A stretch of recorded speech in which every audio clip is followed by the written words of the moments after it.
اوعي يا بنت نفسيتك تتعب، لا تتعبي ولا تحطي في نفسيتك في 60 كشحه ولا بركه النغار في داهيه. ايه رايك ان ما كانش مأمنه؟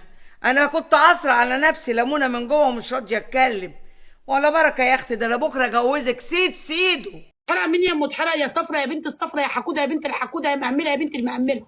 انت ما تعرفيش تعملي الربع اللي انا بعمله يا صفرا يا بنت الصفرا. فين اللي محروق؟ فين اللي تتشكي في قلبك؟ فين؟ فين اللي محروق؟ قولي لي. محروق؟ إلا الرجالة زمان كانوا ليهم هيبة كده وطول بعرض بحلاوة بالشياكة.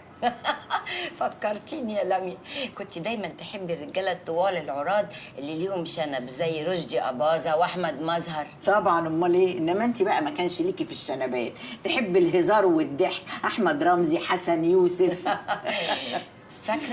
فاكره يا لميا لما مجدي جيت قدم لي ولقيت روحه خفيفه كده، انا بقى عبيطه وهبله، قلت